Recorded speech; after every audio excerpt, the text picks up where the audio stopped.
ಬಹಳ ಒಂದು ಅದ್ಭುತವಾದಂಥ ಒಂದು ಮಾತಿದೆ ಗುರುಗಳೇ, ತಾವು ಕೂಡ ಕೇಳಿದಿರಿ. ತಾಯಿ ಸರಸ್ವತಿಯನ್ನು ಎಲ್ಲರೂ ಕೂಡ ಅಮ್ಮ ಅಂತಾರಂತೆ, ಆದರೆ ಅವಳು ಯಾರನ್ನ ಮಗ ಅಂದ್ಕೊಂಡಿರ್ತಾಳಲ್ಲ ಅವ್ರಿಗೆ ಮಾತ್ರ ಜ್ಞಾನ ಲಭಿಸುತ್ತಂತೆ ಅನ್ನುವಂಥ ಮಾತು. ಯಾಕಂದರೆ ಈ ಇಚ್ಛೆ ಇದೆಯಲ್ಲ, ಇದು ರಾಮನ ಇಚ್ಛೆ ಆಗಿತ್ತು ಅಂತ. ಯಾಕಂದರೆ ಮೋದಿ ಯಜಮಾನನಾಗಿ ಯಾವ ರೀತಿ ಕೆಲಸ ಮಾಡ್ತಾ ಇದ್ದಾರೆ ಅನ್ನೋದನ್ನು ನಾವು ನೋಡ್ತಾ ಇದ್ದೀವಿ, ಯಾವ ರೀತಿ ವ್ರತಾಚರಣೆಯಲ್ಲಿ ನಿರತರಾಗಿದ್ದಾರೆ ನಾವು ನೋಡ್ತಾ ಇದ್ದೀವಿ. ಬರೀ ದ್ರವಾಹಾರ ಮಾತ್ರ, ಮಲ್ಕೊಳ್ಳುವಂಥದ್ದು ಚಾಪೆ ಮೇಲೆ. ಜೊತೆಗೇನು ಅಂದರೆ ರಾಮ ಎಲ್ಲೆಲ್ಲಿ ನಡೆದಾಡಿದ್ದ ಅಲ್ಲೆಲ್ಲ ಕಡೆಗೂ ಕೂಡ ಮೋದಿ ಹೋಗಿ ಬರುವಂಥ ಒಂದು ಪ್ರಯತ್ನವನ್ನು ಮಾಡಿದ್ದಾರೆ. ಅಂದರೆ ರಾಮನ ಆರಾಧ್ಯ ದೈವ ಶ್ರೀರಂಗನಿಂದ ಹಿಡಿದು ಪ್ರತಿಯೊಂದನ್ನು ಕೂಡ ಮೋದಿ ಕವರ್ ಮಾಡಿರುವಂಥ ರೀತಿ. ಮೋದಿ ಇವತ್ತು ಅಯೋಧ್ಯೆಗೆ ಬರ್ತಾ ಇದ್ದಾರೆ, 10:30ಕ್ಕೆ ಅಯೋಧ್ಯೆಗೆ ಬರ್ತಾ ಇದ್ದಾರೆ. ಎಲ್ಲ ಹಲವು ವಿಶೇಷತೆಗಳಿಗೆ ಅವರು ಸಾಕ್ಷಿಯಾಗಿರುವಂಥದ್ದು.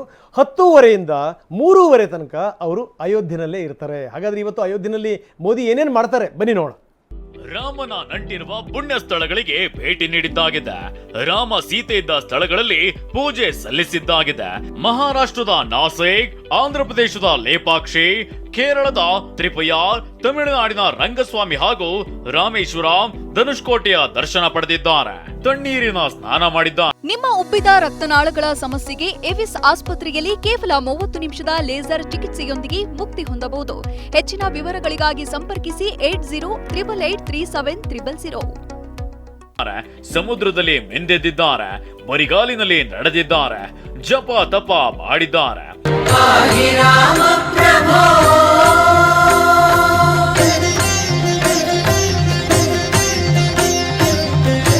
ಹೌದು, ಪ್ರಧಾನಿ ನರೇಂದ್ರ ಮೋದಿ ಬಾಲರಾಮನ ಪ್ರಾಣ ಪ್ರತಿಷ್ಠಾಪನೆಯ ಮುಖ್ಯ ಯಜಮಾನರು.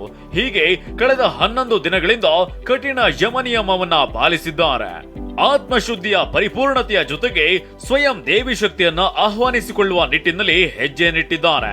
ಇದೀಗ ಅಂತಿಮ ಘಟ್ಟದಲ್ಲಿ ಶ್ರೀರಾಮನಿಗೆ ಪ್ರಾಣ ಪ್ರತಿಷ್ಠಾಪನೆಯ ಪರಮ ಪುಣ್ಯ ಕಾರ್ಯಕ್ಕೆ ಸಜ್ಜಾಗಿದ್ದಾರೆ.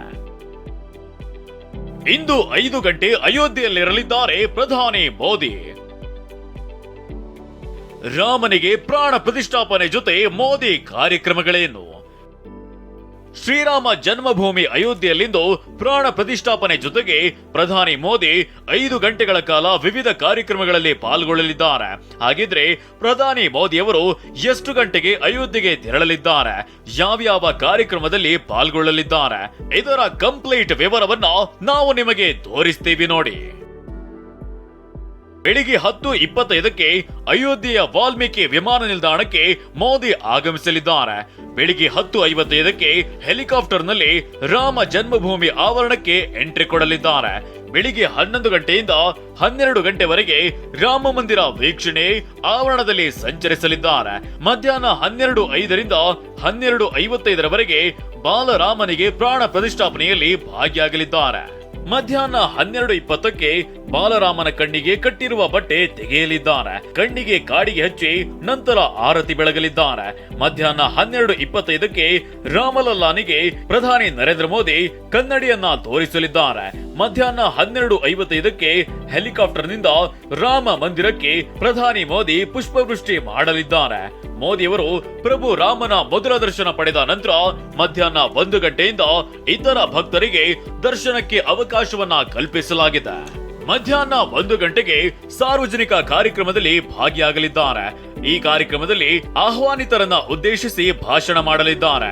ಪ್ರಧಾನಿ ಮೋದಿ ಅವರ ಜೊತೆ UP CM Yogi Adityanath, RSS ಮುಖ್ಯಸ್ಥ ಮೋಹನ್ ಭಾಗವತ್ ಕೂಡ ಭಾಷಣ ಮಾಡಲಿದ್ದಾರೆ.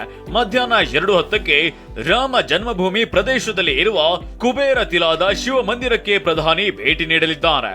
ರಾಮ ಜನ್ಮಭೂಮಿ ಆವರಣದಲ್ಲಿರುವ ಕುಬೇರ ತಿಲಾದ ಶಿವ ಮಂದಿರವನ್ನ ಪುನರುಜ್ಜೀವನಗೊಳಿಸಲಾಗಿದೆ. ಶ್ರೀ ನವರತ್ನ ಅಂತ ವರ್ಣಿಸಲಾದ ಪುರಾತನ ಶಿವಲಿಂಗ ಇರುವ ಪೌರಾಣಿಕ ಹಿನ್ನೆಲೆಯ ಕುಬೇರ ತಿಲಾ ಶಿವ ಮಂದಿರವಿದು. ಜಟಾಯುವಿನ ಪುತ್ಥಳಿಗೂ ಪ್ರಧಾನಿ ಮೋದಿ ಪೂಜೆ ಸಲ್ಲಿಸಲಿದ್ದಾರೆ. ಮಧ್ಯಾಹ್ನ 3:30ಕ್ಕೆ ಅಯೋಧ್ಯೆಯಿಂದ ದೆಹಲಿಗೆ ವಾಪಸ್ಸಾಗಲಿದ್ದಾರೆ.